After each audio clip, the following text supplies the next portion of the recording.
The jingoistic rhetoric and national hatreds, in part spontaneous, in part intentionally fanned, led to the nightmare of imperialist war. The need to put an end to all this takes on an all-consuming importance. Thus, a totally unrealistic internationalism emerges in certain parts of the communist movement, which tends to dismiss different national identities as mere prejudices. Let's see in what terms. At the start of 1918, Bukharin opposes not only the Peace of Brest-Litovsk, but any attempt on the part of Soviet power to exploit the contradictions among the various imperialist powers, whether by stipulating agreements or doing deals with one or the other. What are we doing? We are turning the party into a dung heap. We always said that sooner or later the Russian Revolution would have to clash with international capital. That moment has now come. 132. It's easy to understand the deception and unease of Bukharin, who nearly 2 years earlier, against a war to the last drop of blood between the great capitalist powers and between different nation-states, and against the chauvinist turn by social democracy, had supported a vision of humanity finally united in brotherhood thanks to the social revolution of the international proletariat, that through arms toppled the dictatorship of financial capital. With the defeat of the socialist epigones of Marxism, guilty of having forgotten or repressed the well-known thesis from the Communist Manifesto, according to which the workers have no fatherland, thus ends the final way of limiting the proletariat's conception of the world, the limitations of its nation-state and its patriotism, the slogan for the abolition of state borders and the convergence of the peoples into a single socialist family. 133. It's not a matter of a single person's illusions. Upon taking the position as People's Commissar for Foreign Affairs, Trotsky would declare, "I shall publish some revolutionary decrees to the peoples of the world, then I will close up shop." 134. With the arrival of a unified humanity across the world following the ruins of war and a wave of global revolution, the ministry that would prove to be superfluous is that which would normally handle relations between different states. Compared to this enthusiastic perspective, reality and the political project, as revealed by the Brest-Litovsk negotiations, with the return of state and national borders and even the return of the state's raison d'etre, must appear mediocre and disappointing. It's not a small number of Bolshevik members and leaders who experience that event as the fall, or even the vile abandonment and betrayal of an entire world of ideals and hopes. Certainly, it would not be easy to resist Wilhelm II's armies, but to make concessions to German imperialism just because the Russian peasantry, self-absorbed in their own interests and ignorant of the responsibilities imposed on them by world revolution, refuse to continue fighting? Is that not proof of the nascent peasant degeneration within our party and Soviet power?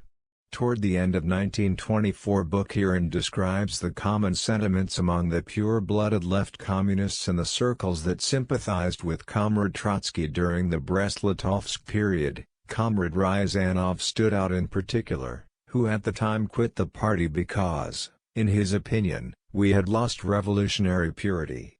135. Apart from individual figures, there are important party organizations that declare, in the interest of the international revolution, we judge it opportune to accept the possibility of losing Soviet power, which has now become something purely formal. They are strange and monstrous words from Lenin's perspective. 136. Who's suspected and accused of treason, and even becomes the target of a coup plot by Bukharin, however vague it may have been. 137. All of the prestige and energy of the great revolutionary leader is needed to overcome the crisis.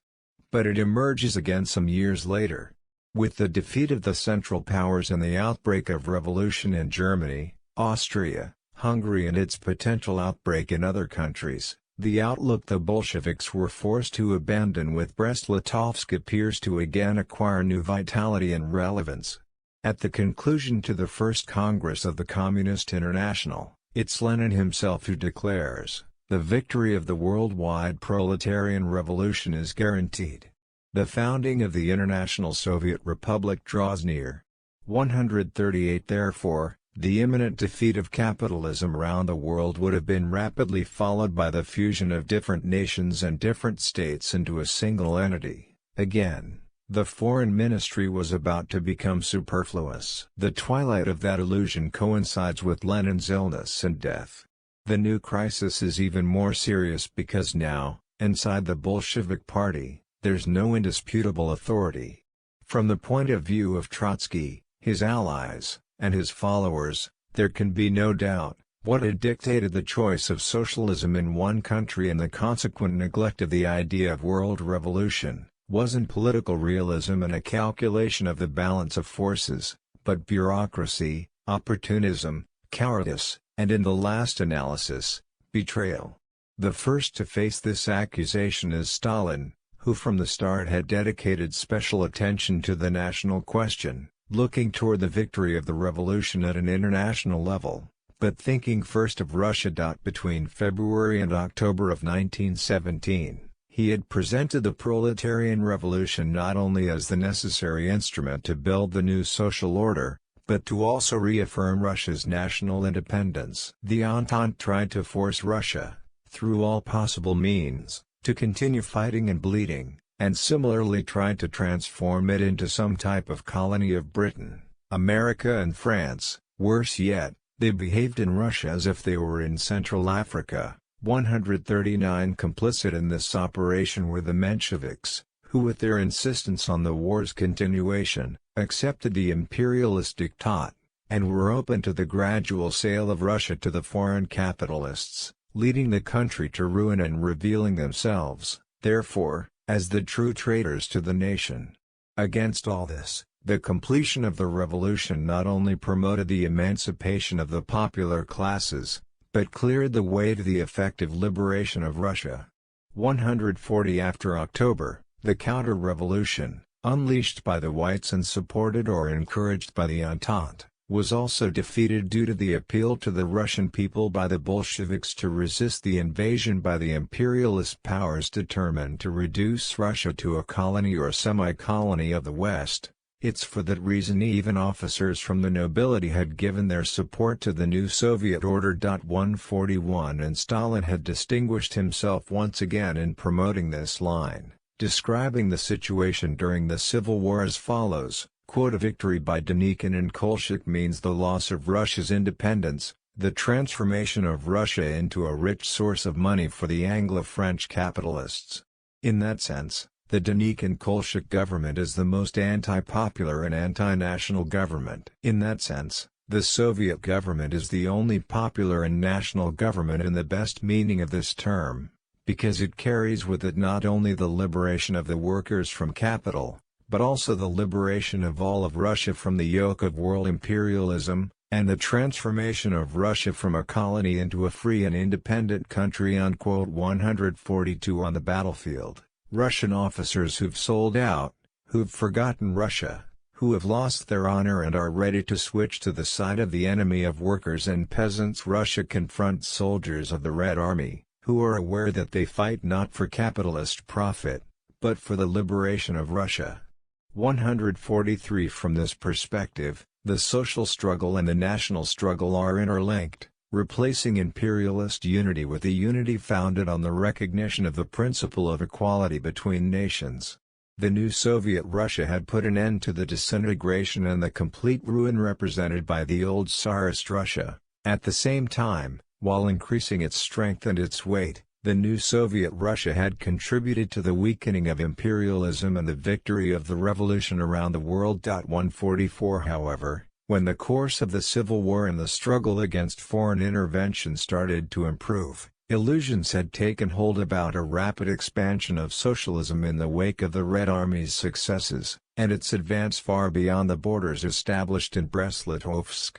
Due to his realism and profound sensitivity to the national question, Stalin noted the dangers that would arise from entering far into Polish territory. Quote, the rear of the Polish armies differ notably to those of Kolchak and Denikin, to Poland's great advantage.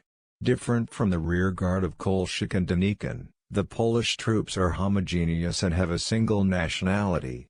From there arises their unity and stability. Patriotic sentiment prevails in the spirit of their people, which reaches the front lines in a number of ways, creating a sense of national unity and steadfastness among the troops."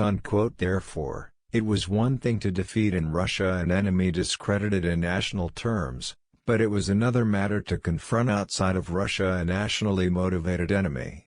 Therefore, proclamations in favor of a march on Warsaw, and the declarations according to which one could only accept a Red and Soviet Warsaw, were expressions of empty bluster and a self-satisfaction damaging to the cause. 145 The failed attempt to export socialism to Poland, that until not long before had been part of the Tsarist Empire, had strengthened Stalin's convictions.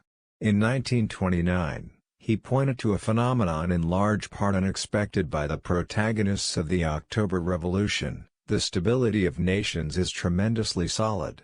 146 They appear destined to be a vital force for a long time in history. As a consequence, for a long period of time humanity would have to remain divided not only between different social systems, but also between different linguistic, cultural and national identities. What relations would have to be established between them? In 1936, in an interview with Roy Howard, Stalin states, "Exporting revolution is nonsense. Each country can have its revolution if it wishes, but if it doesn't want it, there won't be a revolution. Our country wanted to have a revolution and it did." Outraged, Trotsky comments. We cite word by word. The theory of revolution in one country is the natural next step after the theory of socialism in one country.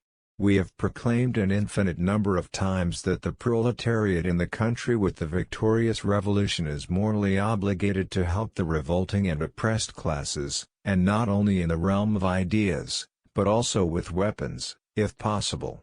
And we haven't limited ourselves to declaring it.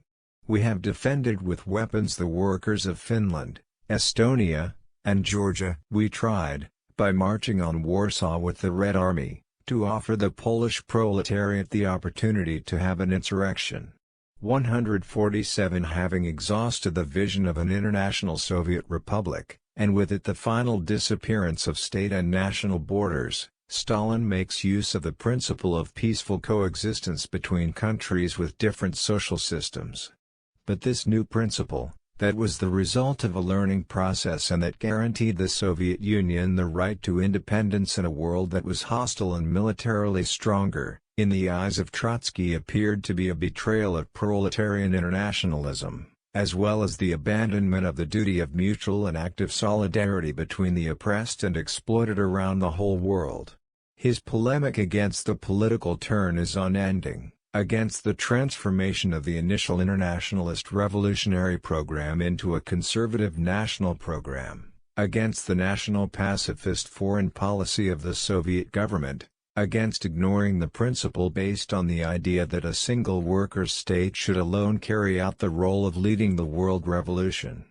148 In any case, since the peaceful transition from capitalism to socialism is impossible, a socialist state can't peacefully integrate and develop within a world capitalist system.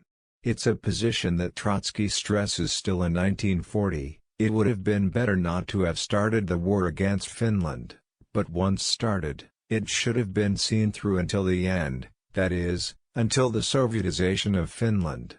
149